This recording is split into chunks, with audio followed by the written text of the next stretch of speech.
Well, here we go again for the second time, and this time with some even more disturbing posts. If you haven't seen part 1 of the video yet, then I encourage you to go watch it before continuing with this video. With all of that out of the way, let's just get right into part 2 of the disturbing Reddit post Iceberg.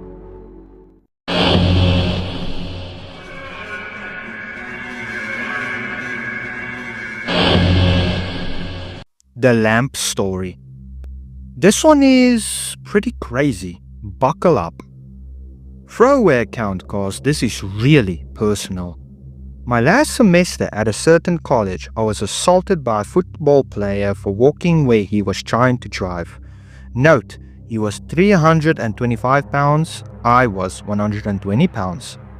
While I was unconscious on the ground, I lived a different life. I met a wonderful young lady. She made my heart skip and my face red. I pursued her for months and dispatched a few jerk boyfriends before I finally won her over. After 2 years, we got married and almost immediately she bore me a daughter. I had a great job and my wife didn't have to work outside of the house. When my daughter was 2, she, my wife, bore me a son. My son was the joy of my life. I would walk into his room every morning before I left for work and doted on him and my daughter. One day, while sitting on the couch, I noticed that the perspective of the lamp was odd, like inverted. It was still in 3D, but just wrong. It was a square lamp base, red with gold trim on 4 legs and a white square shade. I was transfixed. I couldn't look away from it. I stayed up all night staring at it. The next morning, I didn't go to work. Something was just not right about that lamp. I stopped eating. I left the couch only to use the bathroom at first. Soon I stopped that too, as I wasn't eating or drinking. I stared at the freaking lamp for 3 days before my wife got really worried. She had someone come and try to talk to me, but by this time my consonance was breaking up and my wife was freaking out. She took the kids to her mother's house just before I had my epiphany. The lamp is not real. The house is not real. My wife, my kids, none of that is real. The last 10 years of my life are not freaking real. The lamp started to grow wider and deeper. It was still inverted dimensions. It took up my entire perspective and all I could see was red. I heard voices, screams, all kinds of weird noises, and I became aware of pain. A freaking crap ton of pain. The first words I said were, "I'm missing teeth," and opened my eyes. I was laying on my back on the sidewalk, surrounded by people that I didn't know. Lots were freaking out. I was completely confused.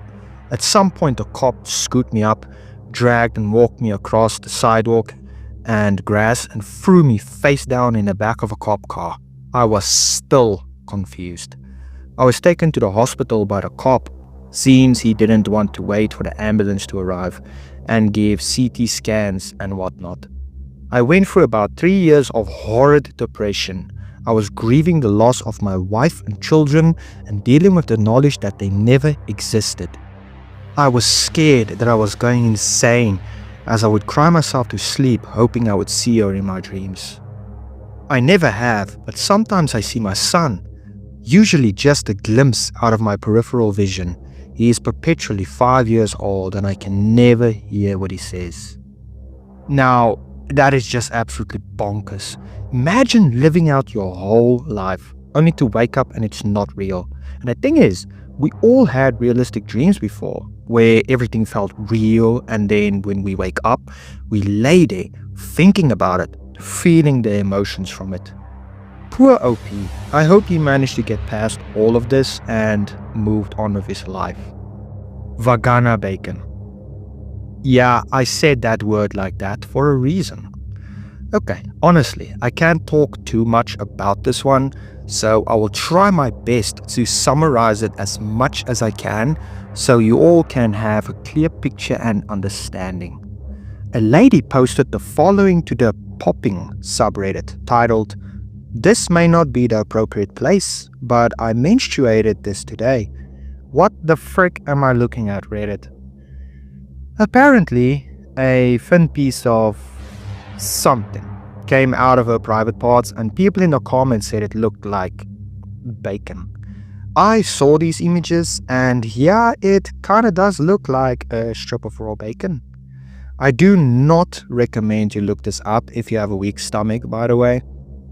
Opie decided to listen to a suggestion of one of the commenters on the post to fry this quote-unquote bacon, so she did just that. She almost did the unthinkable and tasted it, but decided against it as it literally came out of her V-hole. However, she did say it smelled delicious. My mom poisoned me. This is a throwaway account. Ever since I became an adult about a decade ago, my mother has been against me moving out of the house. I finally got a job as a line cook 3 years ago. My mother and rest of family, which includes my sister and father, has been against it, mainly saying that such a job cannot sustain me, which was true.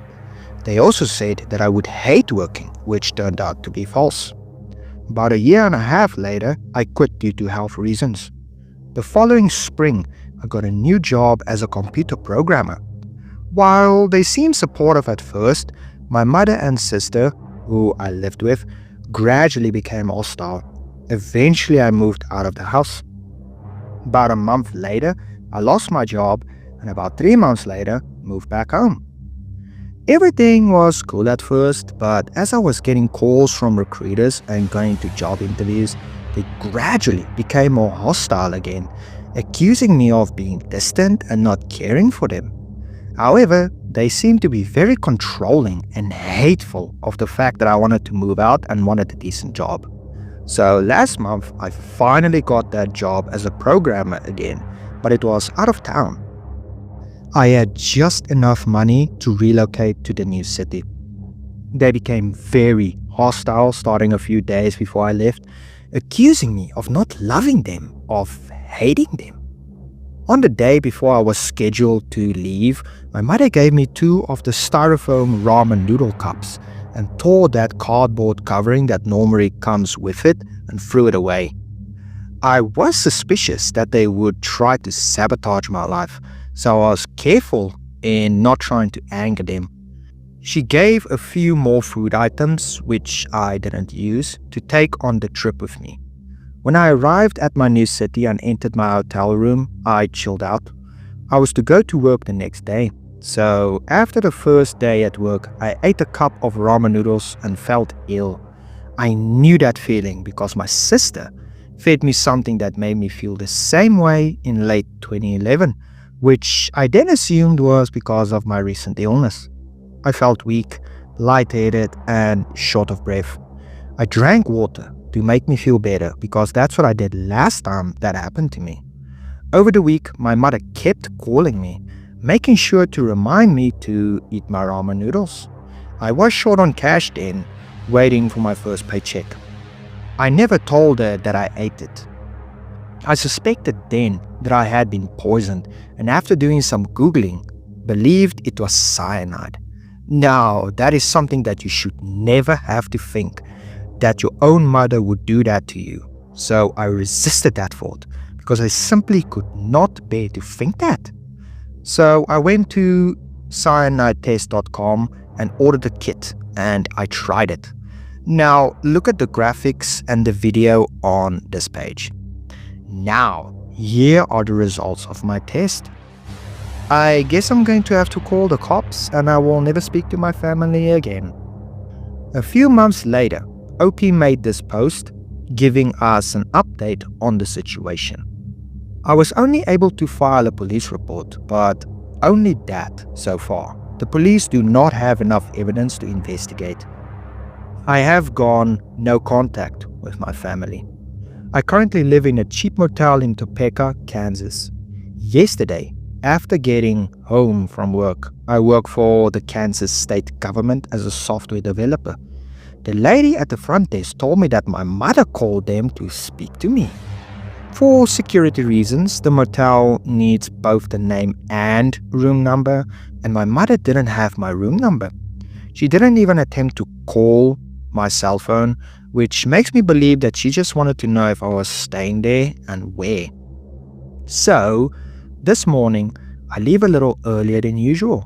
The sky was still in the early twilight phase. I take the bus to and from work because my car blew a gasket almost a year ago before I moved and got my current job. As I was walking towards the bus stop, I saw someone in a strange car. She told me that if she visited, she would be using a rental car, using the finger to tell me to come here. I looked but kept on walking.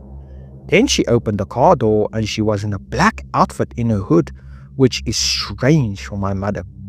Then I knew it was her when I saw her face. She told me to come here and I said no, kept a good distance. She said that she just wanted to know if I was okay, so I said yes, I am. She said that she just wanted a hug, but I said no. I don't know if there was anyone else in the car with her, but she is a gun owner and a good shot. She routinely kicked all of our butts in duck hunt when I was a little kid, and still when playing Wii games with the gun controller. I ended up taking another bus to get to my job. So when I get off of work, what is the best way to go home, or should I even go? If not, where should I go?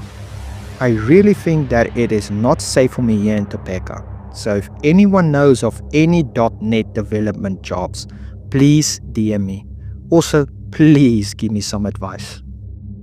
We have no idea what happened with this whole case, if OP's family ever saw repercussions for their actions, but their last comment on the account said the following. And by the way, I have moved out of state since making my last thread with this account and am doing very well with a nice job and am in better health. I honestly hope OP got away from the family for good, cause they are clearly not very well mentally, wanting to unalive their own child. Like, how sick in the head do you have to be to do that? Brandy Worley / Jason in L.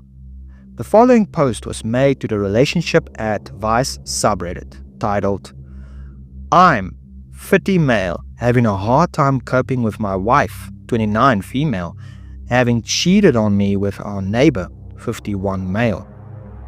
So to go back to the beginning, I had just taken on a new project and my responsibilities at work. I was working a lot of hours, 60 plus per week, and was noticeably stressed. It was in May of 2015 that I noticed that she had added a password to her phone. When confronted about it, she told me it was because she was planning my Father's Day present and didn't want me to ruin the surprise. About a week later, she came to me and told me that she felt guilty keeping a big secret from me and told me that she was having our neighbor, a contractor, build a home office for me as my present. It struck me as odd, as in our 6-year relationship together, she has never said she felt guilty about anything and always insists that she never regrets anything in her life. Time goes on, her phone is still password protected, and things don't feel right. I see her using her phone and smiling to herself more and more often. But when I ask her what she's doing, she says nothing and puts her phone away. So one morning, I wait for her to get in the shower and I grab her phone before it requires the password. I go through her messages and find that she's texting the neighbor. I am all covered in frosting. You want to lick it off? There were no other messages to the neighbor, but I found out later that was because she had set up her phone to delete messages after a certain amount of time. I felt uncomfortable with it, but I knew she had a perverted sense of humor, and I thought she would never do anything to hurt me. Okay, before we go on, what a sick and twisted kind of humor is that? Like, what kind of humor is that? You text your neighbor telling them that you're covering frosting and do they want to lick it off? Like, what? In what world is that in any way funny? No, man, that lady is no, that lady is messed up. No, she needs help, man, for real. Because to be honest, I don't find that amusing at all. I find that completely disgusting. To tell a neighbor, NSFW stuff. Like, what? Like, no, man, that's just messed up. Anyways, more time goes by and the neighbor is spending more and more time at our house, but the office is being completed slower and slower. I can't help but worry that something isn't right, so I start checking her location using Google Timeline.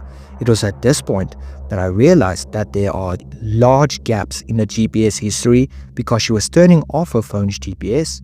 Fast forward to July, and at this point, the paranoia is driving me nuts. So I tell her that I need to install new antivirus on her phone. While she has it unlocked for me, I install anti-theft software so I can remotely turn the GPS back on and set up AT&T message backup and restore so I can read all of her text messages from that point on my computer. The next day, my mother asked to spend time with my 2 kids, so my wife drops them off with her and has the day to herself.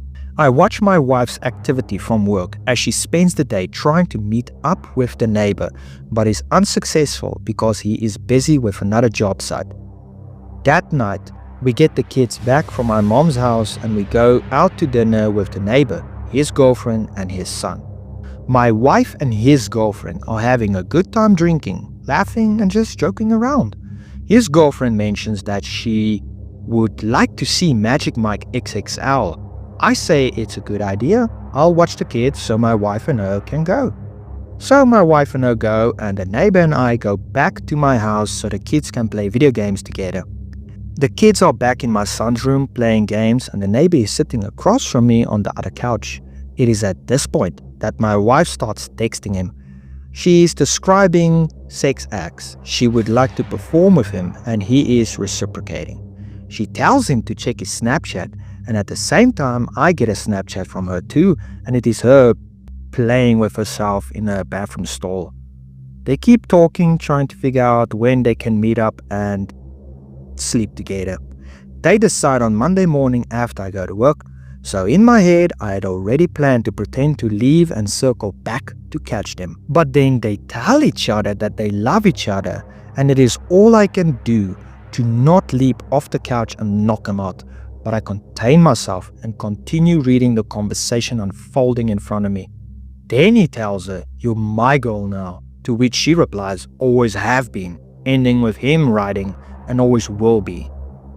My wife and the neighbor's girlfriend returned from the movie and I asked them politely to sit down. I then asked the kids to stay in my son's room and shut the door. I return to the living room and confront my wife and the neighbor. I say, "So you two love each other, huh?" My wife goes into full-blown denial mode and the neighbor's girlfriend starts smacking him. I ask my wife if she has been texting him. She says no. So I show her the text messages and she admits to it, but says it was the first time it had gone that far. I asked my wife if she had ever sent him pictures. She said no. So I show her the picture. She admits it, but says it was the first time. I asked her if she is having sex with him, and she says no. Because I didn't wait to catch them doing the deed, I didn't have evidence to prove her wrong, so that one stayed unresolved. I tell her that I am leaving her. She tells me that she will make sure I never see my kids again if I do. She planned on using the fact that I had attempted to end my own life in high school to prove me unfit to have the children. She continues to say that it was my fault for being so busy with work and stressed out that she just wanted someone she could talk to. Then she gives me an ultimatum to decide what I'm going to do, or she will decide for me. The neighbor's girlfriend starts defending the two of them, saying that it couldn't have been serious if they weren't sleeping together, and that my wife and I are too perfect together to let this break us up. The neighbors go home and my wife and I argue for the rest of the night about what we are going to do. We go to bed separately, having not resolved anything. We keep going back and forth on the subject all weekend and finally settle on we were going to separate temporarily while we figure out what we want. I was going to stay in the house and she was going to take the kids and go to her mom's house. That Monday I go to work and I get a text from her in the middle of a meeting with my bosses stating that she had explained things to her kids but that they were upset and I need to explain it to them also. I get home from work to find my kids crying. She had told them that mommy had to move out because dad was mad at her. When my son wanted to stay with me, she told him that he can't.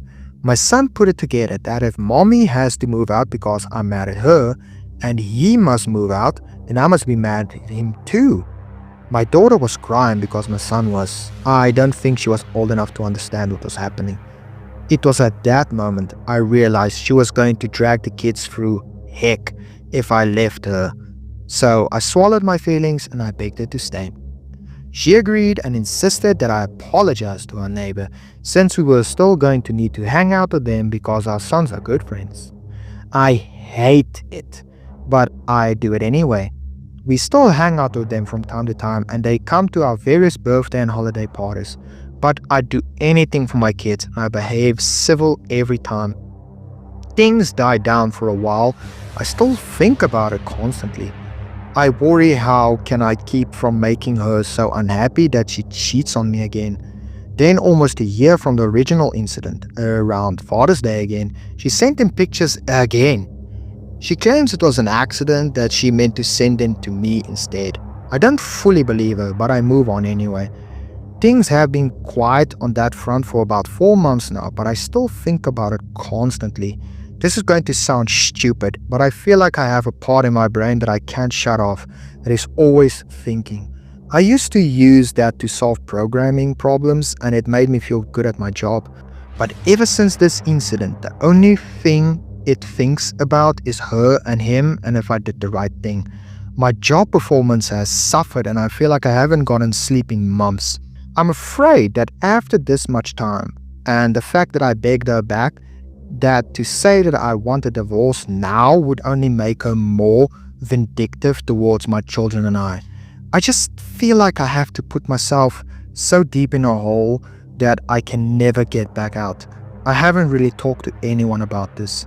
I didn't want to talk to my mom about it because I felt she would treat my wife differently and I don't need the two fighting any more than they already do. I tried talking to one friend about it, but his advice was to put my trust in God, but that was not much solace for me as I am an atheist. So I have no clue what to do with my feelings or how to move on from this. People in the comments under this post told him to divorce his wife and get the kids out of that horrible situation, and he ended up doing that. But it came at a cost, unfortunately. His wife, Brandy Worley, ended up stabbing the two kids to death and then herself. She ended up surviving the stab wound and was charged with the murder of the two kids, and she went to prison. I just want to say as well, what an absolute cuck of a girlfriend of the neighbor. The man was literally cheating on her and she ended up defending Brandy and him like, what the frick? That is the most cuckiest thing I've ever heard, legit. Also, the wife of OP is for real a horrible, disgusting person. She claims she cheated on him because he gave her no attention. Well, why not just talk to your spouse?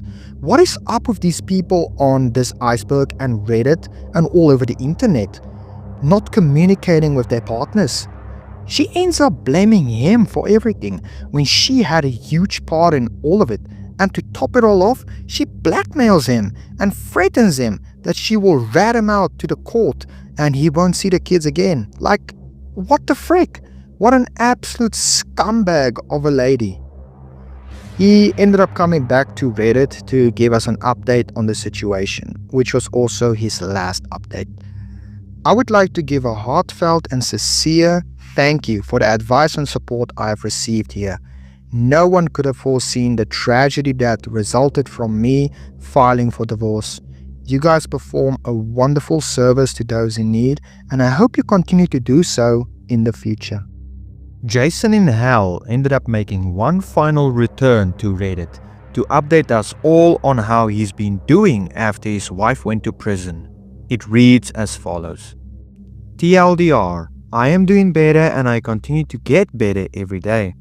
The first thing you may have noticed is this is being posted from a different account. I deleted the user/Jason in Hell account in a knee-jerk reaction to seeing my Reddit posts in the news. I guess the first question to answer is how I am doing. And to that, I would say I'm doing well. I have bad days, but I would think that is to be expected. It is just important that I, or anyone going through something, continue to use the support of friends and family, as well as good coping skills to not let myself be completely defeated on those bad days. I won't lie, I struggle to get back to where I am. For some time, I refused to sleep because of combination of fear of what I would wake up to and nightmares about that night. For a time, I used alcohol to sleep, but my family loved me enough to take it from me before it became a damaging and permanent habit. I was hospitalized because I did have thoughts of ending my life because I miss my children so much. From that, I learned that you should never be ashamed of your mental health, and not seeking treatment will only make it worse, not better. We have all heard it, but if you or a loved one is struggling, seek immediate assistance. Your life is too important to throw away in a moment of weakness. By putting off treatment, I only caused everyone else in my life to suffer. I lost my job and became reclusive to the house. But don't worry, I have been back to work since December and I have nearly regained my former position and salary, so I am good and require no assistance. The second question would be, how do I feel about the sentencing? That is something that is harder to answer because no matter what the sentence, nothing will bring back my beloved children. Do I think she should have gotten the death penalty, which Indiana has? No, I do not. She wanted to pass, and after 9 years of giving her what she wanted when she wanted it, I was not going to give her another thing. Do I think the life sentence will have any appreciable effect on her? I don't know. One thing she always stressed for this entire time that I knew her was that she lived her life without any regrets. Even after I caught her cheating on me, she continued to say she had no regrets. As for the ex-in-laws, they continue to be a problem to this day. Shortly after everything happened, they changed the locks on the home I was renting from them, with my property still inside. After trying to civilly negotiate the return of the property, it was required that I involve law enforcement. That is an ongoing legal battle. A member of the family accused me of stealing property I had purchased from them prior to the death of my children and threatened to take action against me unless I paid double what I had already paid them. I alerted the authorities, and as far as I know, that is resolved. They continue to make visiting my children's grave difficult. During the 1-year anniversary, they sat in their truck and just watched me the whole time I was visiting the grave. Because of that, I don't visit the grave as often as I would like to. If I can impart on you something I have learned through all of this, is that you should always take the time to be with the ones you love. It doesn't matter if they are asking you to read The Pokey Little Puppy for the millionth time, or asking you to play Smash Bros, even though you both know they will wipe the floor with you every time. Just do it, because you never know what time will be the last time. Always make sure they know how much you love them. I had the fortune that the last thing my children ever heard me say was, "I love you, good night, I will see you in the morning." I'm glad to hear that he is doing better, but those ex-in-laws are absolute scum of the earth, making his gravestone visits hard. Like, what the frick? They are just as bad as his ex-wife. That's probably where she got her scumminess from, to be honest. They probably hate him for her being in jail, but the thing is, that's her fault. She is the one who chose to cheat. She is the one who ended the lives of the children, not him. I hope those ex-in-laws grow up. I hope they cry a river, build a bridge and get over it, cause at the end of the day, their daughter is scum, just like they are. And it's time for them to accept that fact. Scott Clischulte. The following comment was made to a deleted Ask Reddit post, which asked users about their darkest secret they are keeping or something like that. This still haunts me to this day. As kids, we had a hideout in this dirt cliff/cove. This is the best approximation I can find on Google, only 3 times taller and probably 10 times as wide. There was a neighborhood kid who, in hindsight, was probably mentally handicapped in some way, but to us, he was just the weird/creepy kid. This was the 80s. 3 of us were headed to our base and found creepy kid sitting at the top in our guard chair. We yelled at him to get out and he said something like, "Make me," and started lobbing dirt, clods and sticks down at us. We all ran around the side to make our way up. It gets pretty fuzzy here, but all I remember is he fell. I still remember the sound. When we got back down to check on him, he was in a very awkward position with blood coming out of his mouth. We all just freaked out and ran home, and as far as I know, no one has spoken a word of this to anyone. We didn't go back for over a month and never said a word of it between us. Again, this was the 80s, so media wasn't like today. Chances are it got a small article in the newspaper B section, "Missing mentally disabled child found dead after fall," or something like that.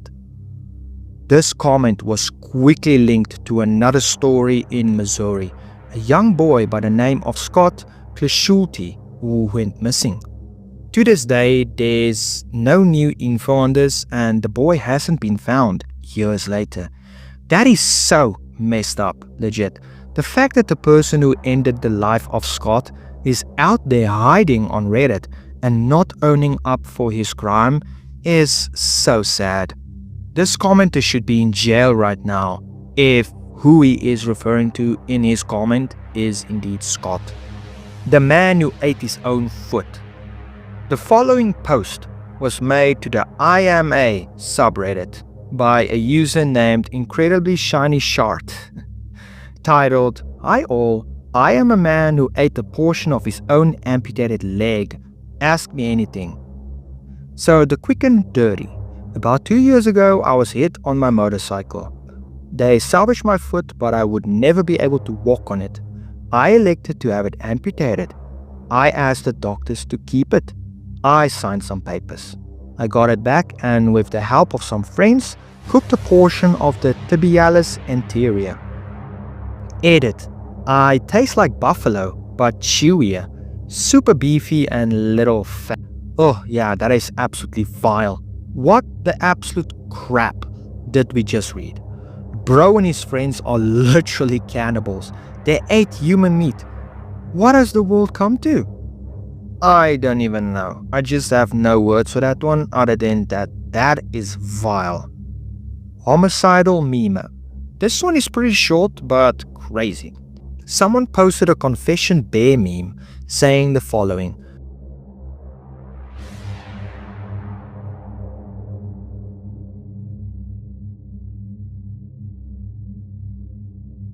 People found the poster's address and name and doxed him.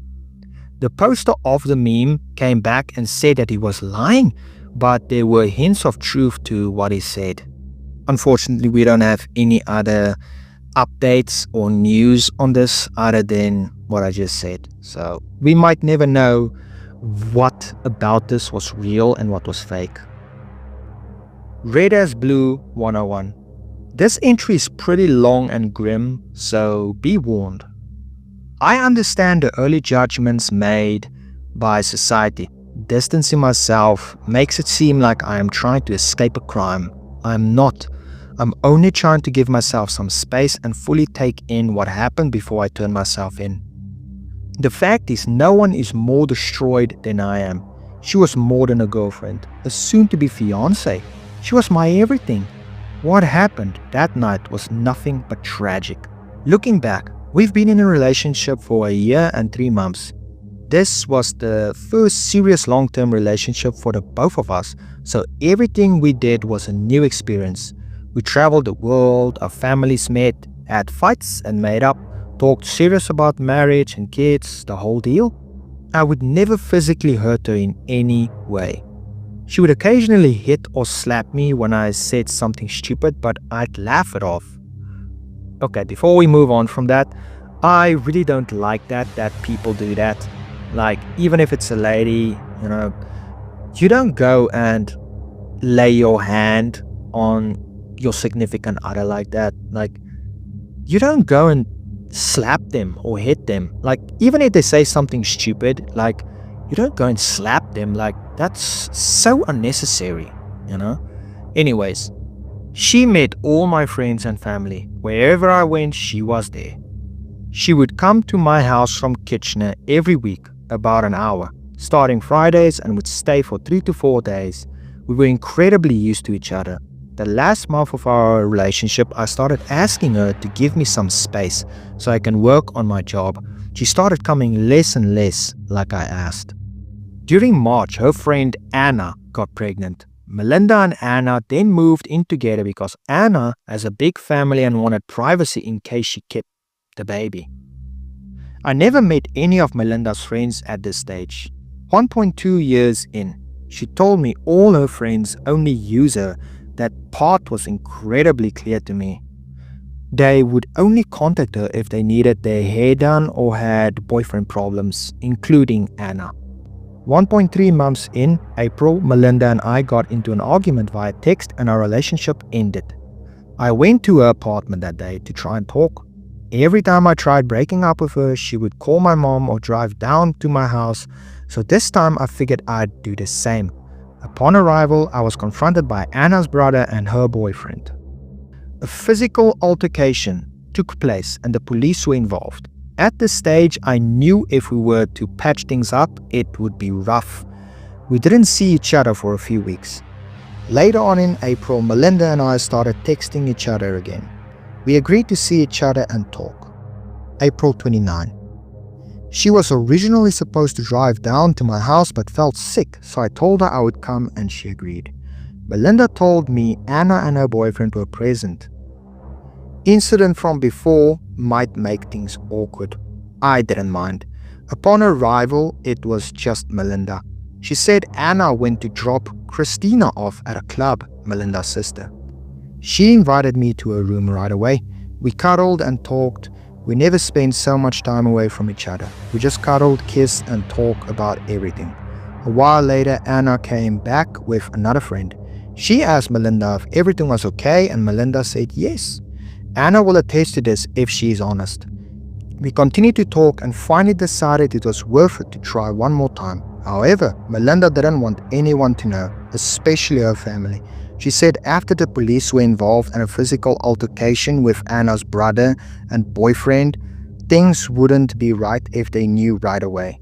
I agree we would keep it on the down low until things cooled down. We continued to talk.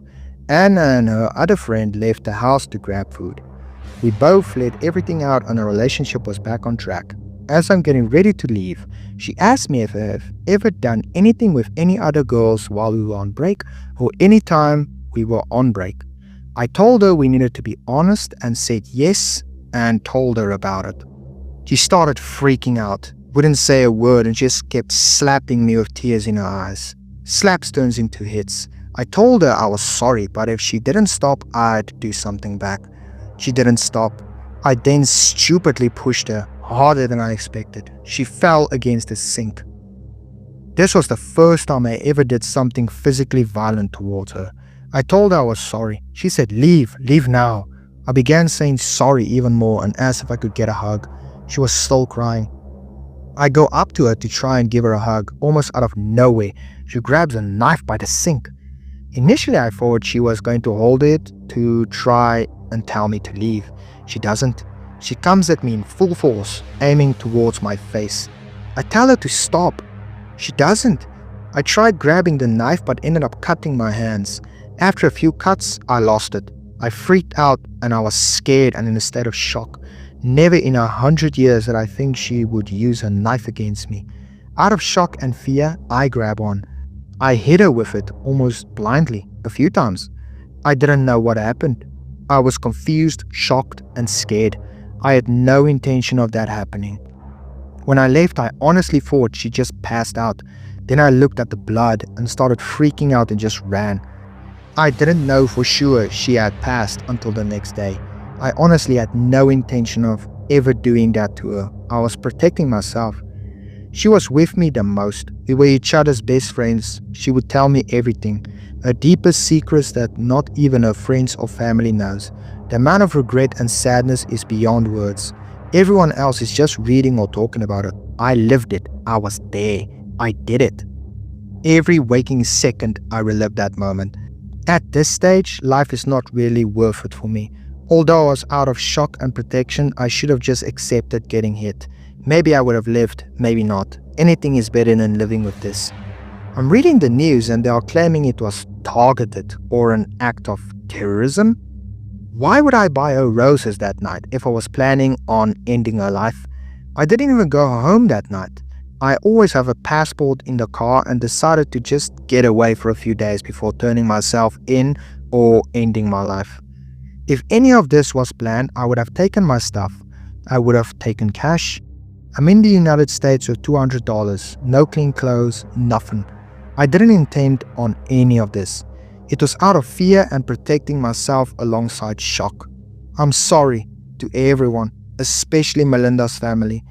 I know it will not be accepted, but no, I didn't mean anything bad to happen that night when I went there. Rest in peace, my beautiful. I hope you forgive me in the afterlife. Oh, that was a roller coaster of a ride right there. A long while after this was posted, he was finally arrested and charged with her murder. I'm glad that the story has some level of a happy ending to it, in the form of him being arrested and paying for his crime, and he didn't escape and evade this like so many people do here on Reddit with their dark secrets and crimes.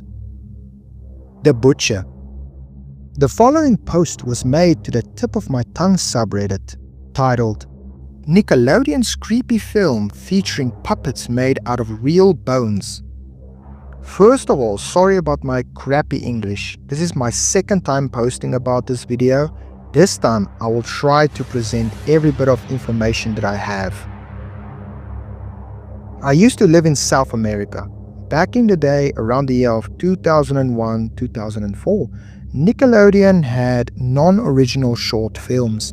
I can't remember if it went on air between shows as a filter or if it was shown through the entire night. I also don't know if this format was only in South America.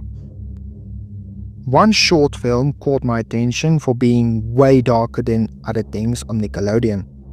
The opening scene is the title of the movie in white and a black background.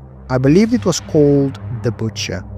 The film is black and white and there is a hand with a butcher's knife butchering animals made out of real bones. I believe all animals are small ones like a bird, rabbit, dog, etc. The video had no dialogues, only music and maybe special effects. In the end, the skeleton animals rebels against the butcher. I am not sure if only the hand of the butcher is shown, but I believe so. I also believe that his hand is a real human hand. Can't confirm it though. I also remember seeing bones inside glasses, and I believe the animal bones fused together at some point, making an abomination. Someone asked me if this is the video I'm looking for. No, but it looks like this video is almost a copy of the video I'm looking for. OP ended up making a second post where it seems like the mystery was solved. The Nickelodeon movie that used real bones. Follow-up. Since my original post got archived, I am having to open a new thread. Blame It on George did a video talking about my post and I got a bunch of replies. Thank you very much for all the help. I have a pretty sweet announcement to make. I believe another user found the lost media. I am 90% sure this is the right media. The only thing that is holding me back is that I can't confirm if it got aired on Nickelodeon or Cartoon Network in South America. So this film/movie thing is called Butcher's Hook by Simon Pummel, 1996. The Whistler. I've been waiting a long time to tell Reddit the full story of the Whistler. This story requires many details, but it is unexplainable, creepy, and 100% true. I also have video evidence. When I was about 8 years old, I was taking my dog for a walk through the neighborhood with my mom. It was maybe 11 p.m. We lived next to a swamp/woods area on the edge of our neighborhood in Lansing, Michigan. I remember it being very silent and slightly windy. From down in the swamp, we heard somebody whistling at us. It sounded sort of like a bird, but each whistle was different enough where the lack of consistency made it human-like. The whistle sounded higher than lower. I can't really describe it. My mom had a concerned, slightly terrified look on her face and grabbed my hand and said that we should go inside quickly. I didn't understand because I was too young, but seeing my mom freak out made me freak out too. After a while though, I kind of forgot about it. 2 years later, I was taking my dog out again, late at night. There is a large bush that could easily obscure a person behind it, just next to the front door. As I was finishing the walk, the whistling noise started again. Same pitches, same inconsistent, human-like tones. As soon as I heard it, a chill went down my spine as I remembered exactly the feeling of seeing my mom, terrified, looking down into the swamp at something I couldn't see. Maybe she couldn't either. I ran inside as fast as possible. Years went by and I thought about it less and less. I told only a handful of people and eventually it slipped from my mind. Fast forward to last summer. I'm 24, started dating my girl Sarah. We moved out to South Dakota for work. For Independence Day, we decided to go to Pierre, South Dakota and watch the fireworks along the bank of the Missouri River. There was a free camping spot behind the hospital where you could pitch your tent, hang out and see the fireworks up the river. We were near the end of the campground and there were very few people around us. As it was getting dark, the fireworks began. They were pretty far away, so the illumination they brought was very little. Thus, we had to sit right at the edge of the river to be able to see them. A huge thunderhead was moving in and a storm was imminent, so the air seemed electric and the wind was picking up. The atmosphere was eerie, to say the least. The police boats herded all the other boats off of the river and had left our area to do that elsewhere.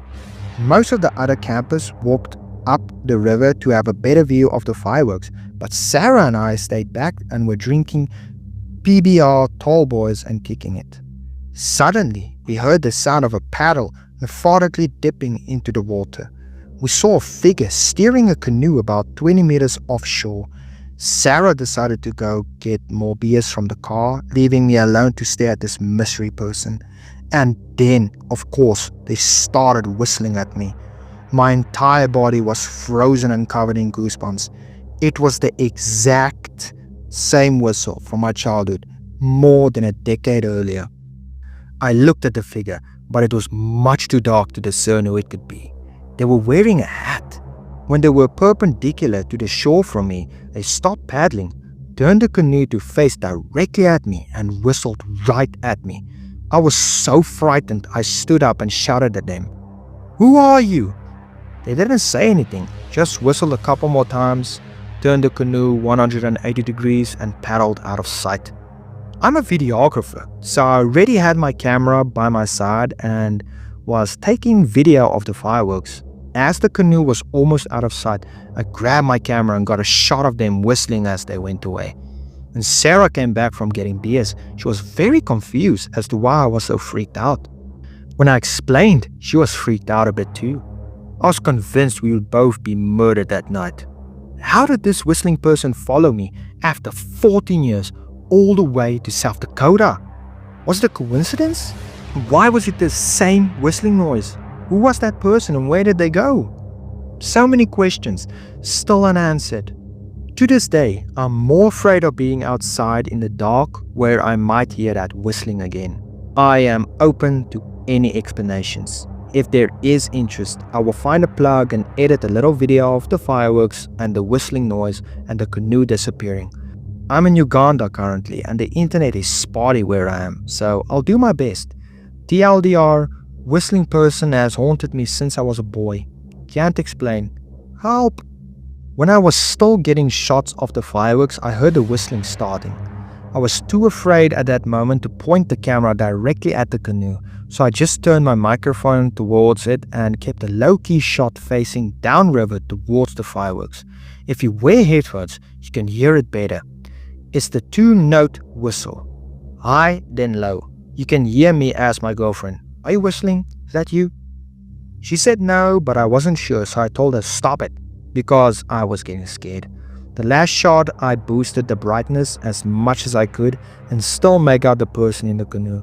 It looks like they're wearing a red sweater or something.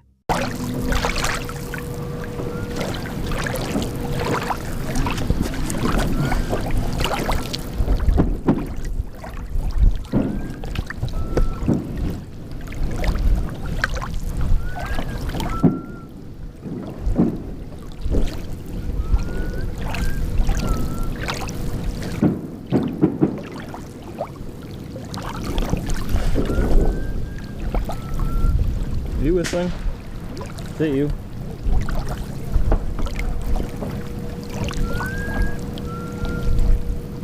Stop it.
That is incredibly, insanely creepy to think about, that people could be following you for years. Is this real though? Could someone really have done this since he was younger? Well, apparently it's been solved and it's a call sign for duck hunters, and these hunters whistle like this to warn people they are nearby without scaring the ducks away. This does make a lot of sense actually, and there was even one explanation I saw that this wasn't even a person to begin with. The whistling was made by a bird. Take a listen to this call and tell me it doesn't sound similar.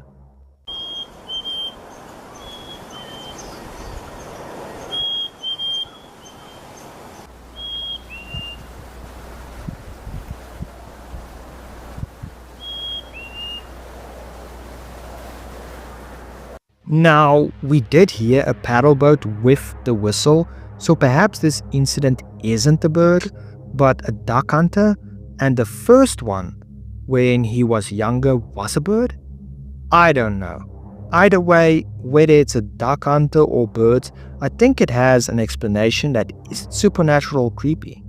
Now the thing is, if this is a duck hunter, why on earth would they be out hunting ducks when there's a storm incoming, as well as the fact that there's fireworks in the area? Like, wouldn't that chase the ducks away and prevent ducks from being in the area? Like, I don't know. I think this is just a crazy coincidence, probably, that this person whistled the exact same as when he was younger, and it's just a crazy coincidence that it's the exact same. Like, sometimes coincidences happen, you know? So, I don't know, that's just very freaky. Very freaky. Mysterious stores. 12 mysterious and identical stores open on my street. What could be happening? I live just outside a big city in what resembles a suburban main street. Like many suburban main streets, retail business has been rough and they've all closed down. After a month of nothingness, suddenly 12, yes a dozen, identical convenience stores pop up. They look the same, they aim for the same floor plan, they sell the same products at the same prices. The names are all tiny variations off of each other, like something mart or market of something, and all clearly bought their signs from the same place as the fonts, colors, size and shapes are identical. These stores see no business that I've ever witnessed, yet have large staff numbers and are surviving way longer than the former stores that closed on the street. When I enter one, they all stare at me while I shop. I don't usually get nervous, but it feels like they're staring threateningly rather than intently. They only accept cash unless you pay some $50. Most of their products are Walmart brand great value products being resold for high prices. Most of the products are expired fruit products. I bought bread from one without checking because I was in a rush. It turned out it was 2 months expired. Upon returning to show them, I found that the entire shelf was expired foods. What was even grosser was the dairy cooler, which had ancient milk products. I'm so confused. I feel like I'm in an episode of The Twilight Zone. What's probably happening here? Some people in the comments suggest that it might be a money laundering scheme, which, to be honest, I can totally see that as being the case. They don't want you to buy at the store, they just need it all as a front. And who knows, maybe all of these stores are run by the same owner as well. I was in a cult. The following post was made to the Confessions subreddit by user throwaway 181718. Firstly, apologies for my anonymity. I don't want this to get back to me, but I haven't told anyone about this. I need to get this off my chest. 3 years ago, when I was in college, I was suffering with severe depression. I took medication and attended therapy and group therapy. One day in my group therapy, our therapist told us that there's a man here to talk to us. For reasons, let's call him Bob. Bob was really energetic, really friendly and understanding. He spoke to us on our level, a bunch of vulnerable teenagers.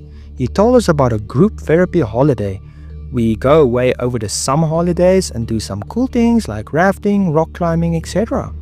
He explained that it was completely free because the college would pay for us to go, and it lasts 5 weeks. Not many people were interested, but I decided to ask him a few questions after the session. He told me that it was all about adventure, making friends and having fun, while continuing our therapy. I asked for some details off of him, but he didn't have a card, so he asked for mine. Stupidly, I gave him my phone number, email address, and home address. Later that night, I was telling my parents about it. They seemed a little suspicious, but I was trying to convince them. Whilst we were talking, there was a knock at the door. It was Bob. My dad welcomed him in, and he spoke to both of them, explaining that it is good for my mental health and it's also a lot of experiences, as well as completely free. After talking for a while, my parents agreed that I could go. They filed out some paperwork, and the next time I saw Bob was when I got on the coach with lots of other people around my age. Bob was really enthusiastic and everyone looked excited, albeit we were all having mental health problems. Bob explained that on our first day we would be doing an adventure course and building a raft to help with teamwork with our fellow campers. We drove north to a walled-off campsite. It was huge. As we got off the bus, everyone had to go for a physical checkup. It was uncomfortable, but I assumed it was to make sure we could take part in the events. The doctor was very thorough. When we left, we couldn't find our suitcases, so we guessed they were brought to our rooms, but when we got to our rooms, they weren't there either. I asked Bob and he said that we weren't allowed them, and we weren't allowed phones either. He asked for all our phones. Me and the other boys in my room refused, but then he said that it was in the contract we signed. Reluctantly, we all gave up our possessions and he gave us these ugly tracksuits to wear because we didn't want our nice clothes to get dirty. We did some activities and they were fun, but then we all went for dinner. Before anyone started eating, one of the group leaders said that we should all pray. I'm not religious and there was indication this was a religious group, so I was a bit confused. The group leader said we should say thanks to the gods for bringing us all together. I thought this was weird but assumed he was just being inclusive of everyone's religions. Later that night we all went to bed. While we were in bed, another group leader, let's call him Todd, came in and forced us all to stand up. We did, and he told us all off for sleeping in our boxes. He said that we should sleep in the tracksuits. We put our tracksuits on, and as soon as he left, we took them off again. It was summer after all. The next few days were pretty much the same. There were some fun activities, but they were always shadowed by the group leaders acting weird and very strict. The boys and girls weren't allowed to talk to each other. When we went swimming and went in our tracksuits, we were really only allowed to talk during these activities. And every meal we had to pray, and the leaders always said things like, the gods will show us the way to the end. And honestly, I was getting really creeped out. We did exciting activities, but we also had to do some more of the boring ones like meditation. They also told us that if we wanted to stay after the 5 weeks, we could stay, and we could invite our families to live with us. One evening, I asked Bob if I could call home, just because I wanted to talk to my family. He said that my family was already told that I arrived safely and I'm happy.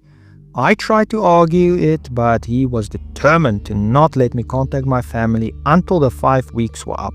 I didn't know where they took my suitcase, so I had no way of contacting them. That evening, there was a campfire event. It was integrated with a group therapy session.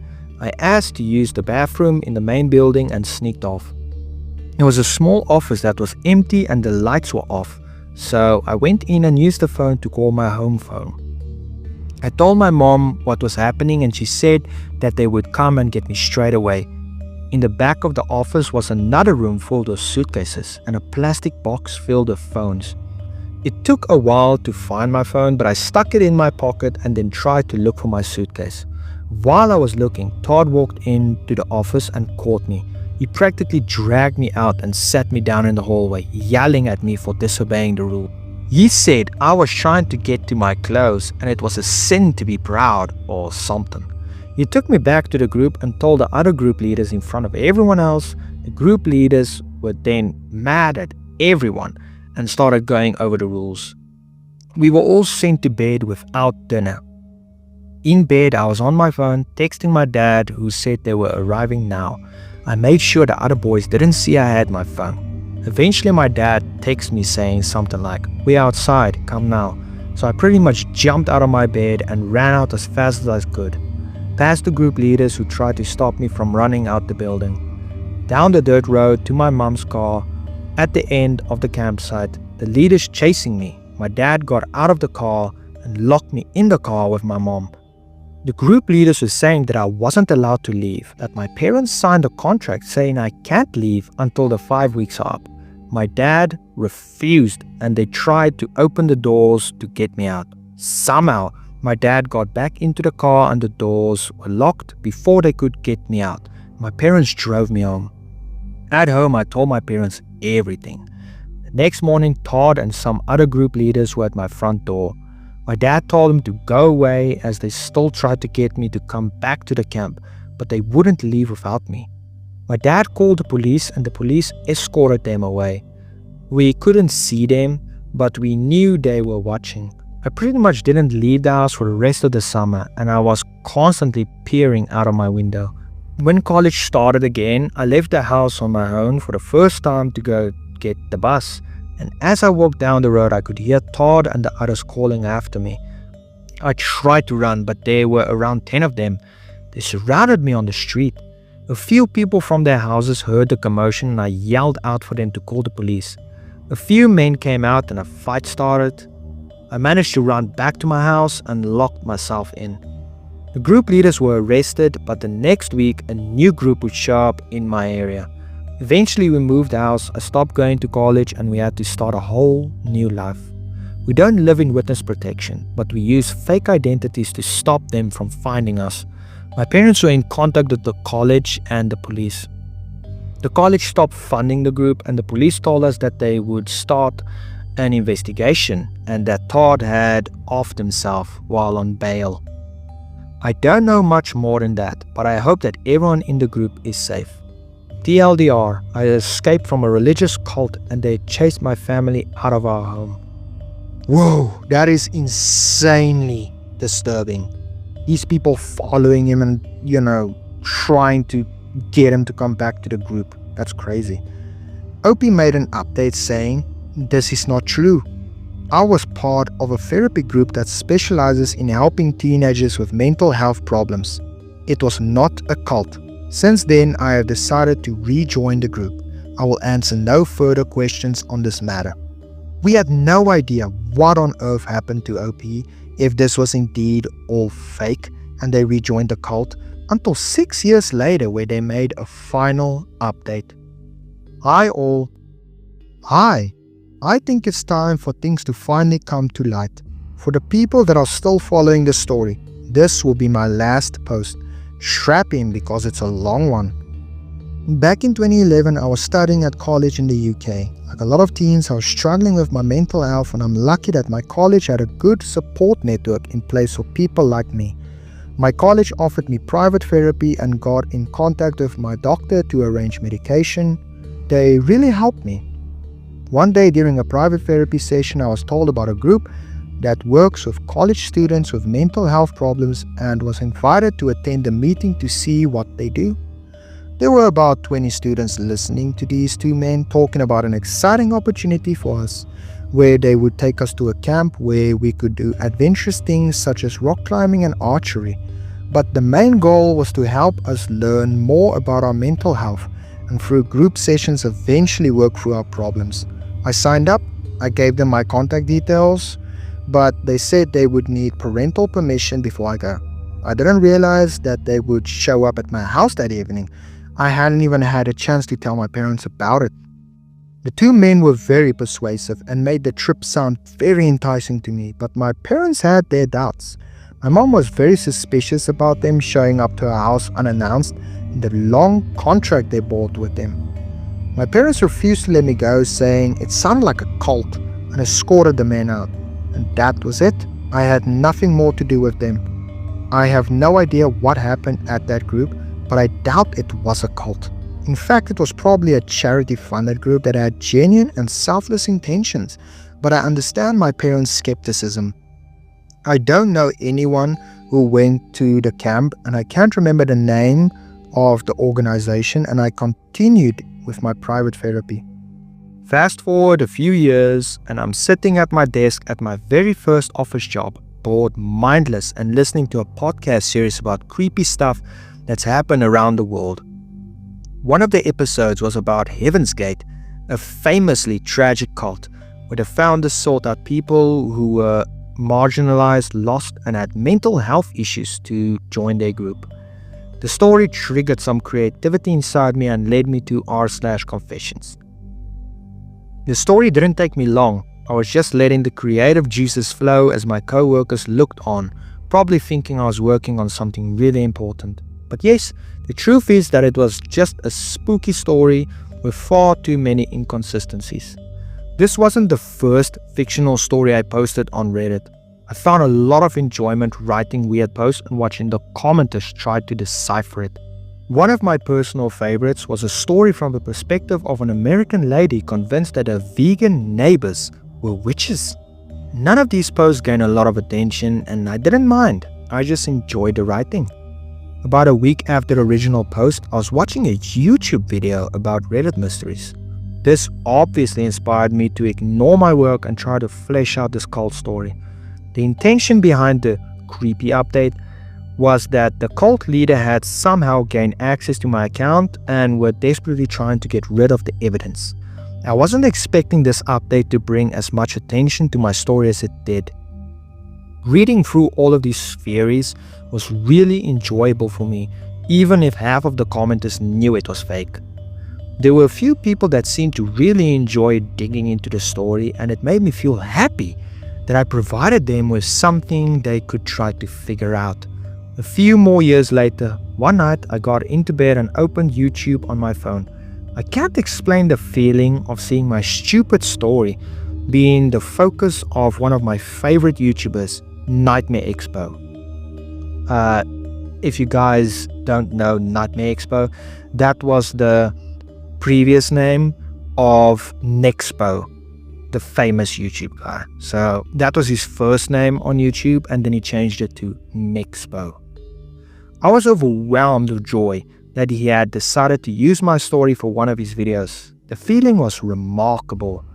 With the story came a lot more attention and a lot more theories. My biggest regret is that I didn't make up a name for this cult, because I feel bad that negative attention was being put on random organizations because of this. I tried to be vague to avoid people pointing fingers of who could be behind the cult. And that was pretty much the height of the story. A silly fictional story that I wrote at my desk instead of doing work. Throughout the years since I've logged into this account and read through the direct messages and checked the new comments on the Nexpo's video, I had a lot of fun reading all of your theories and have a lot of love for those who reached out in an effort to help this supposed troubled person. I understand a lot of people were annoyed because they could tell the story was fake, but I still hope that the people who took time to work together and investigate the story had some fun too. I've been part of online communities investigating some internet mysteries, and it's where I've met some close friends. So that leads us to up to now and why I've decided to close the story. The initial intention was to let it fade into nothingness like most other Reddit mysteries, but something changed. About a year ago, I got some bad news from my doctor. 2 months ago, I was told that the treatment wasn't working. I haven't got long left. Since I was a teenager, I've always had a fascination with all things spooky.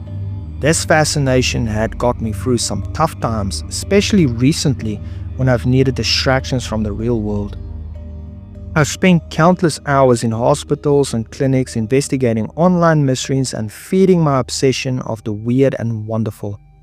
I've also spent a lot of time reading through theories about my story, and I'm happy that some of you found it interesting. But I couldn't take this with me to the grave. Along with letters for my family and friends, I had to leave one for you guys too. To the people at r/confessions and r/RBI, to Nexpo and his fans, and to everyone who spent some time exploring the story, thank you. I hope you can keep internet mysteries alive, keep investigating, and keep making these online communities going. Please remember to do what you enjoy doing, like I did, while you have the time. Love, Throwaway 181718.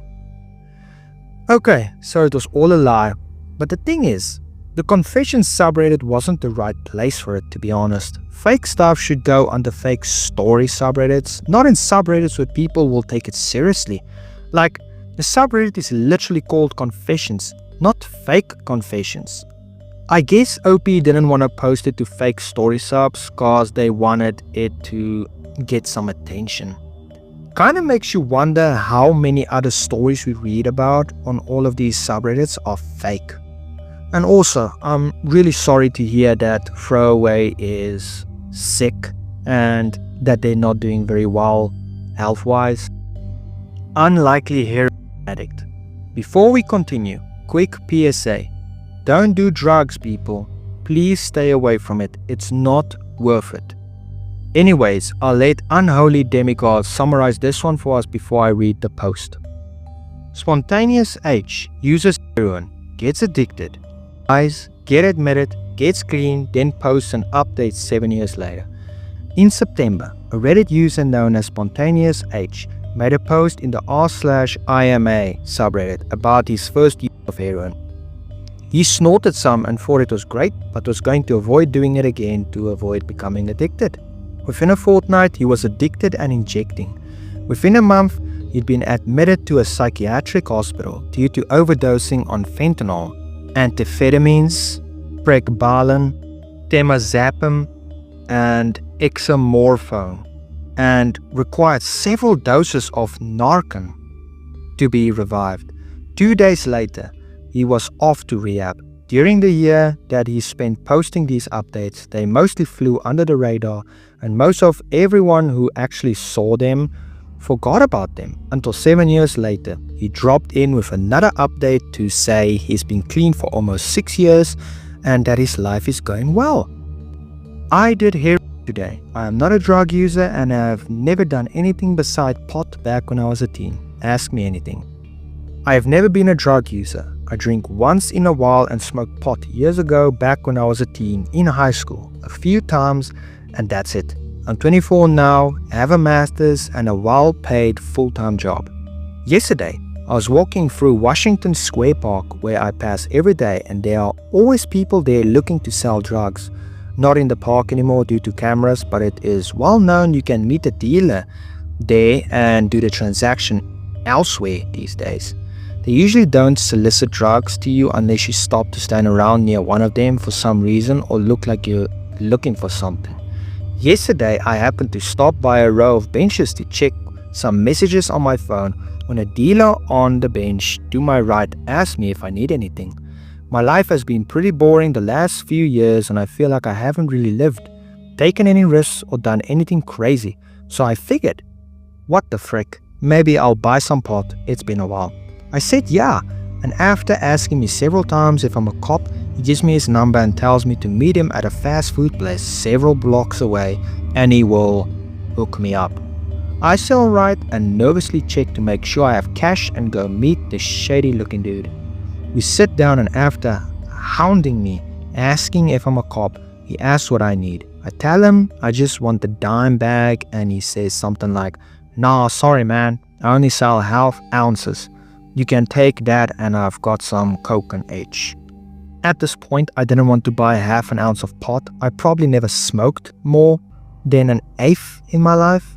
But then I started considering his last word, H.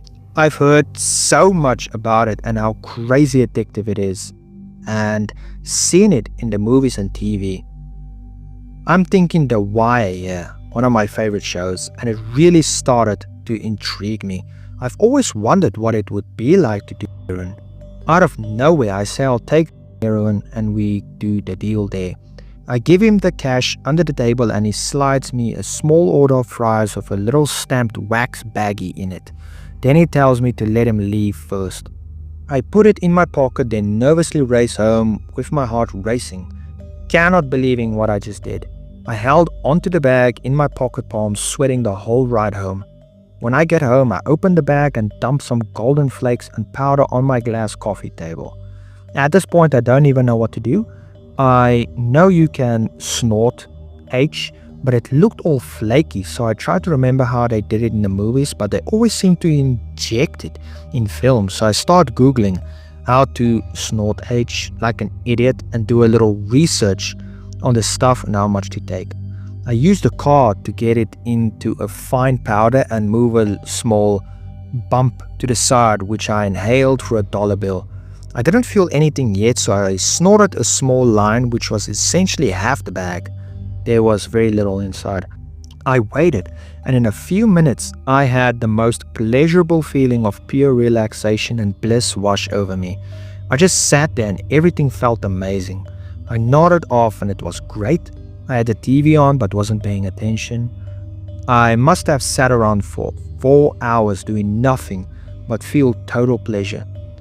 It was like a full body orgasm times 10 that kept going on and on.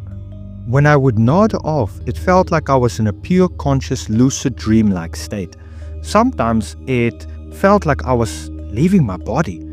At this point, I did the rest of it and stayed up all night and must have been high for 10 hours straight. I might have slept at one point. It's hard to tell the difference when you nod off and everything feels good regardless. Just the feeling of being under a blanket was amazing. I was blown away by the power of this drug and just how orgasmic it felt. I never understood why people did drugs before and got so hooked on them, but now I see why. I have the urge to do it again, but I will resist and not do it, at least not for a long time. I understand the addiction potential and how someone could easily tear apart their lives with this stuff. Even is pure powdered pleasure. I actually feel proud of myself for having the balls to do something this crazy, and I feel like it was a valuable life experience and my window into another world and part of society. I will never forget the day I did heroin. Now, ask me anything. So yeah, he got addicted after this and went to rehab, where he made this update years later. Spontaneous H, 7 years later.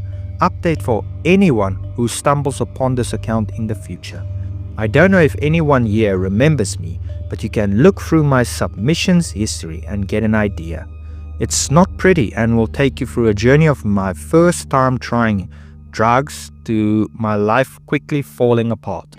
So take that as a warning. It's graphic. I was totally out of my mind and you may not want to read it depending on where you're at. This is the first time I have logged into this account in a couple of years and had a bunch of DMs, and people occasionally mention this account in various places on Reddit. So I'll post a quick update here for anyone who stumbles upon this in the future. I'm now almost 6 years clean from all drugs and alcohol, and life is good. It's too difficult for me to go back and even read most of what I originally wrote 7 years ago. Maybe one day I will be able to. I don't even remember what I said in the first post, but I know I can look back objectively and say that things probably weren't as good and normal before I tried drugs that time as I made it seem in that first post. There were certainly warning signs before that with alcohol, weed and other things that I had issues with substances, although I probably couldn't admit it to myself at the time. I would have never tried it if things were truly going well for me. What followed in the later posts with where it took me was very real. Thanks for everyone who has reached out over the years. I hope everyone here is able to find recovery and get the help they need. I am very glad to hear OP ended up getting help for his addiction and that they're doing well after all of those years.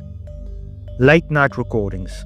The following was posted to the Ghosts subreddit by a user going by the name of RedOnesBlue80 titled Experience Using Sleep as Android App. I use an app called Sleep as Android to improve my sleep. One of the features is that it records your nighttime noises, snoring, sleep talk, cover ruffles, coughing, etc. I've been using this app since October 1st of 2013. I've never caught anything other than sounds created by me changing positions or coughing or something like that. Although I've been told several times I talk in my sleep by other people. On the 12th at 2:04 AM I caught something very weird. To set up, this night I was sleeping in my bed. My 3-year-old was with me that night as he is scared of the dark. It was just the two of us in the whole house. The next night I decided to go through and delete my recordings and saw this particular recording. In it, you can hear some clicks that start to get louder over the course of the recording. Eventually you can hear me say, "What are you doing?" And immediately after, there is a deep voice that says, "Nothing." The clicks become very loud at that point, and at the very end of the recording you hear the same voice say, "That's them, I think." I'm pretty creeped out by this. I don't remember being awake that night. The only plausible explanation is that I answered my own sleep talking, but the voice doesn't even sound like me or something I could emulate. It definitely doesn't sound like a voice my preschooler could emulate either.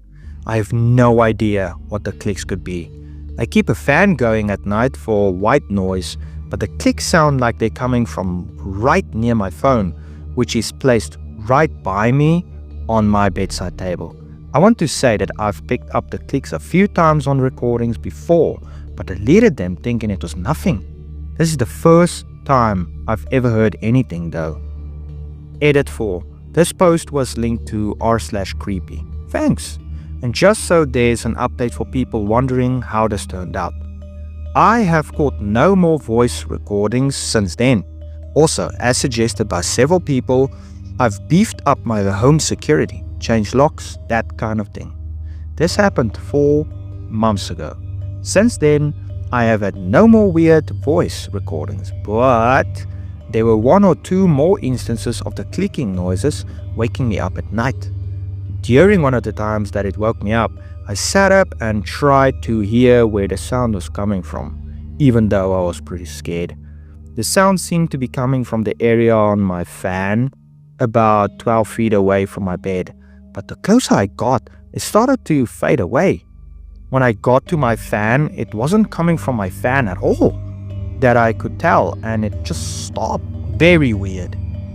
Also, I took someone else's advice and walked through my house shortly after the final clicking and asked that whatever it was to please leave my house and that my son and I were scared. I felt like a complete ding-dong doing that though, but I was up for trying about anything. I'd say nothing weird has happened for about 3 months now. I'm completely fine with that. This experience really messed with me for a while. Someone ended up helping OP to figure out if that second voice was hers or not, and the results came out that it wasn't hers by simply looking at the sound waves on the recordings, the hertz and whatnot. Here are the audios.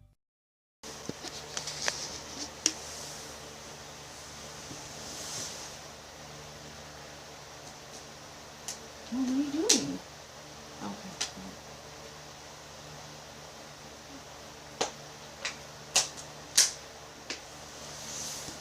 That's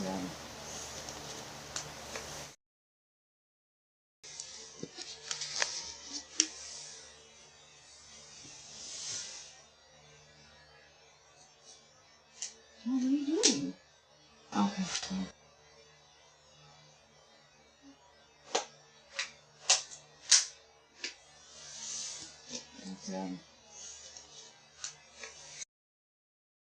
To be honest, since there's no explanation for this, I'll just go ahead and say it was paranormal.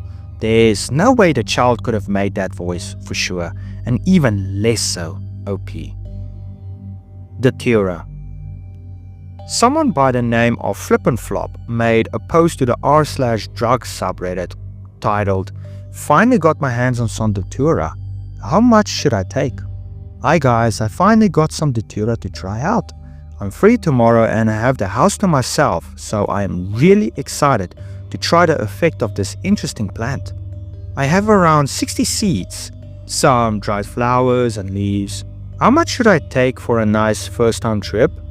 I was thinking of crushing up X seeds and making tea with them.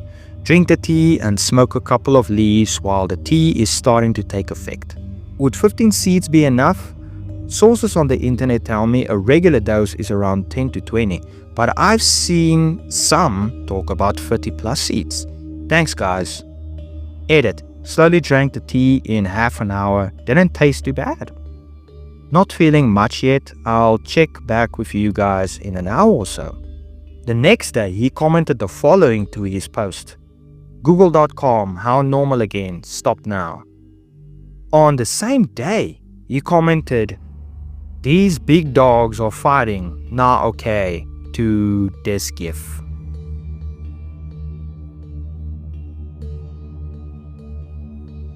There were no updates after all of this until this year, 2025. While I was watching an Expo video titled Oakburn and the Misery of 1997, I scrolled through the comments and lo and behold, I saw this comment and it hit me like a truck as I remember the story about Flip and Flop. "Hey at Nexpo, I'm writing to let you know that your video about the missing redditor that took the Datura was about my old friend Scott Herterick. He survived the Datura experience but was too embarrassed to write people on Reddit back. He was a really interesting guy who was fascinated by plants, especially ones with psychoactive effects.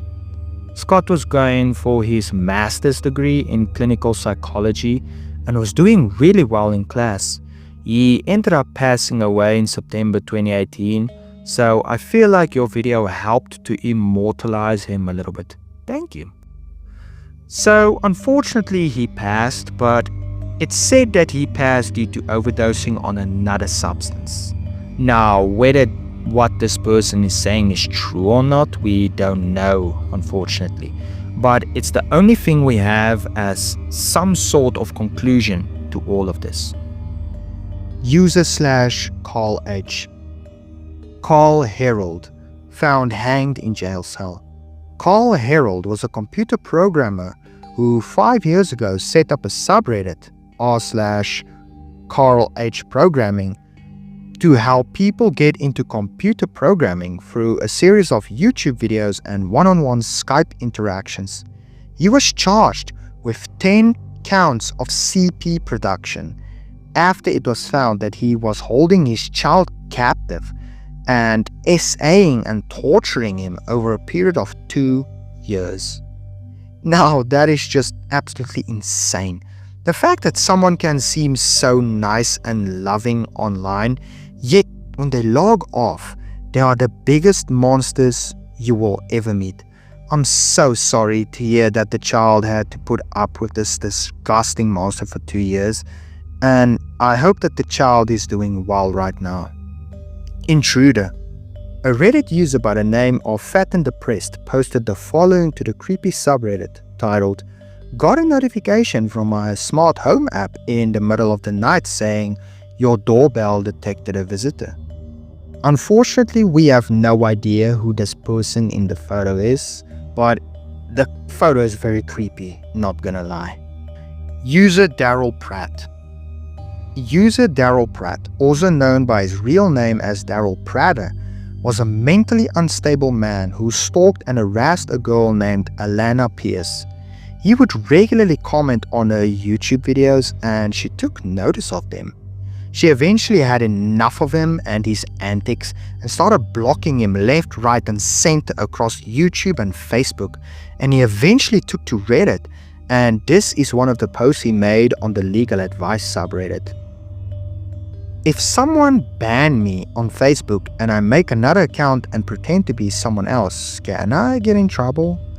I followed this girl on YouTube, Facebook and Instagram for over a year. She's a minor celebrity. I liked and commented on everything she has posted for over a year, and I only said nice things. She replied to me a lot. Then for no reason she banned me from all of them. I've never met her and probably never will, but her posts and replies were the best part of my day.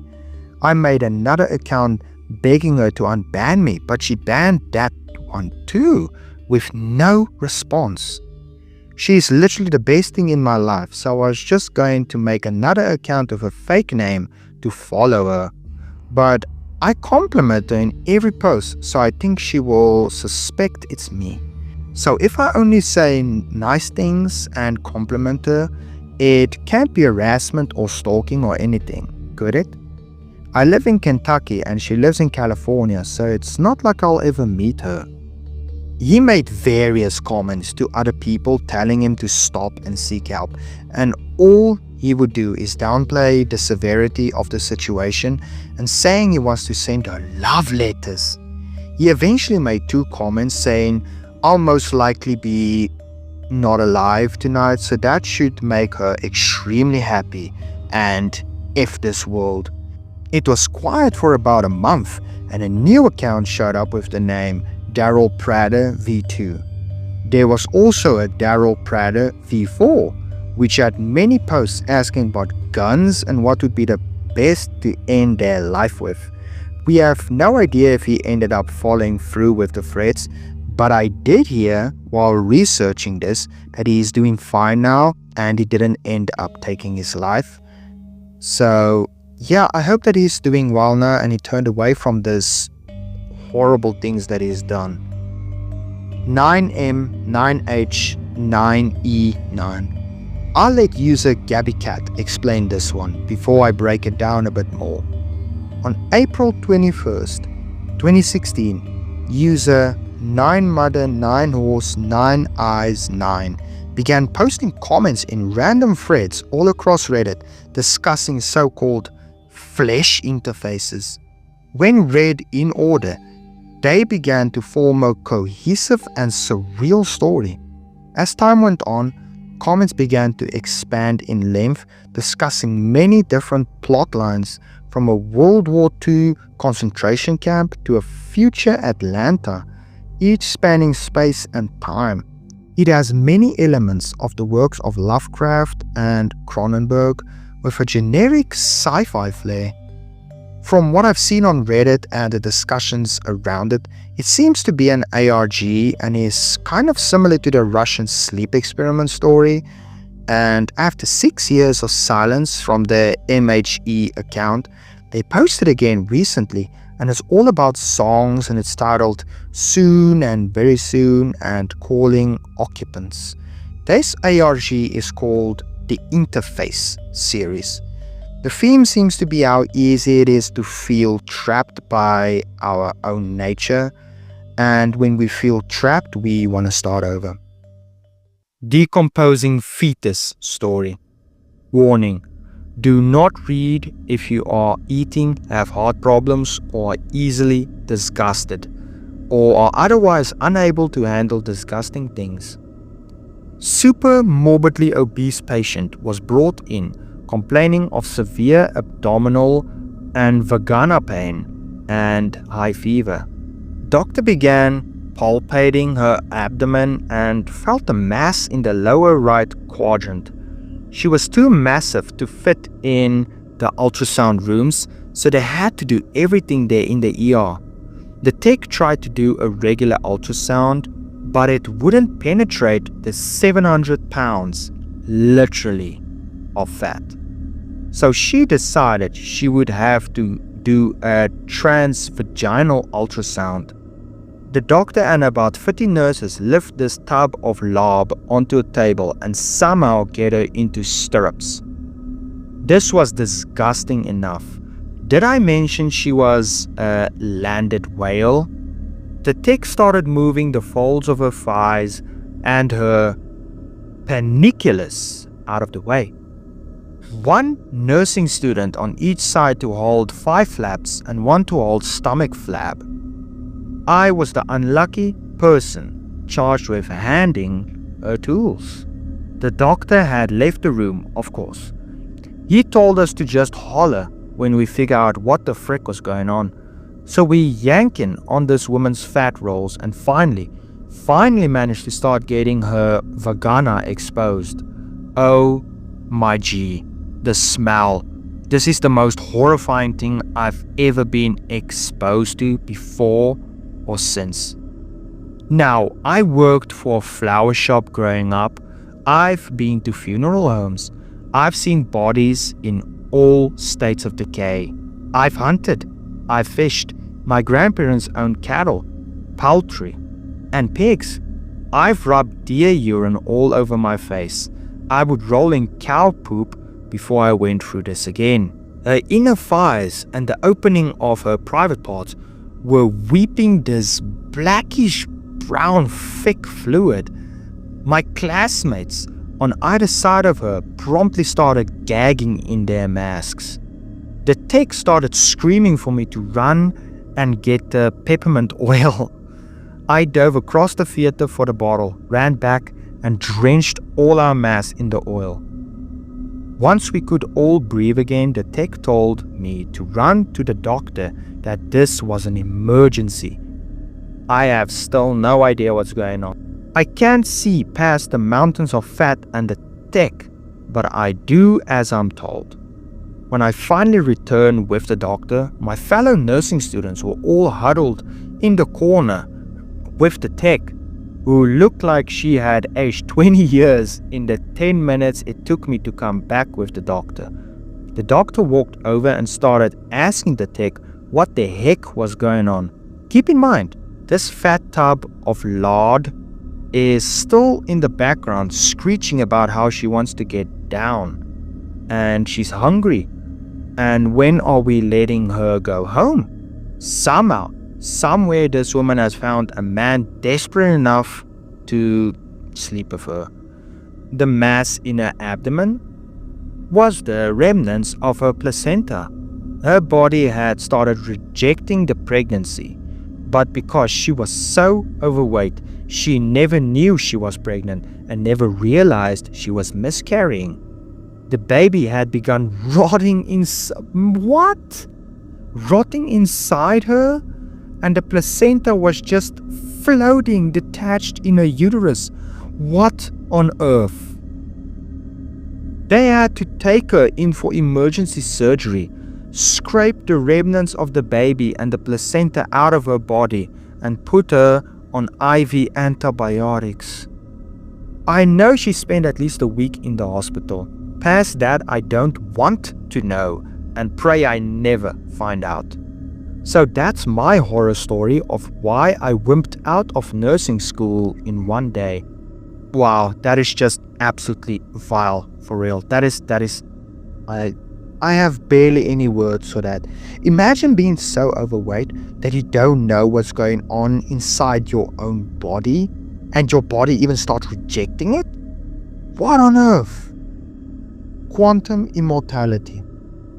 Someone going by the name of AFH43 made several posts 8 years ago saying how they are terrified of the concept of quantum immortality, which, if you didn't know, is basically the concept that there are multiple universes, and in each universe you make a different decision than in another. If you are in a dangerous situation in one universe, such as a deadly one, there is always another universe where you survive, and of course one where you don't. So no matter what happens, you end up living or passing in their respective universes, meaning in one universe you never pass away, which means quantum immortality. Anyways, now that you understand a little bit better, here is the post the entry is referring to. The theory of quantum immortality has driven me to a really dark place. I'm living in a state of pure terror. Is there reason to not believe it is true? Can it be debunked? Now, quantum immortality is all a theory, of course, but OP couldn't get past this as being just a theory, and they ended up overthinking all of it. OP made the final post of the account to the Ask Science subreddit, saying that they can't live anymore and that they're gonna take their own life soon. It's been 8 years since this last post, and we have no idea if OP followed through with it. I sure as heck really hope they didn't. Nickelodeon hamster wheel. The following post was made to the Tip of My Tongue subreddit 7 years ago, titled Nude Humans Walking Towards and in Hamster Wheels, Possible Broadcast Interference, early 2000s. When I was about 16, I came home from hanging with friends. I was a huge cartoon fan, still am. Grabbed some food and settled into my bed to watch Nickelodeon. I knew it was Nick because it was the last channel I watched that day and no one shared the TV in my room. So I turned it on to see this creepy black, white and grey scene where hundreds of nude humans are walking in a line over these hills in the background towards these giant hamster wheels in the front of the scene. They're walking towards the wheels as a few people are already in the wheels, walking endlessly and mindlessly in this robotic, zombie-like state. The people walking towards the wheels are also in the similar state, as if there is no life within their eyes. They're just cold/robotic. There's this wind-like noise whistling in the background. It looks real, not animated, and as I watch in awe at this dark scene, I come to similar conclusion and ask myself why Nick would have something so live and non-action, really, as the entire scene kept just repeating itself of more humans walking towards and in these hamster wheels.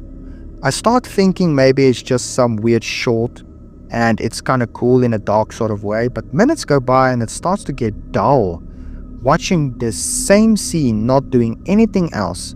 So I quickly changed the channel to something else when in a split second I realized, wait a minute, what the frick did I just watch? And changed it back immediately, only to find SpongeBob on mid-episode. You could tell SpongeBob was on for a while, not like the weird short play at first and it just came on or anything. Freaked out, I kept going back to surrounding channels thinking maybe it wasn't actually on Nick, but nothing had the hamster wheel video on. I have tried to research what this was for years and never have been able to find anything remotely similar. Not sure if this was some sort of broadcast interference or something out of this world, but if anyone has any information / a logical explanation, I would greatly appreciate it. People suggested that this was a TV broadcast that got hacked, which wasn't all that uncommon back in the day. What a disturbing thing to see as a young child. Thank you for making it to the end of the video.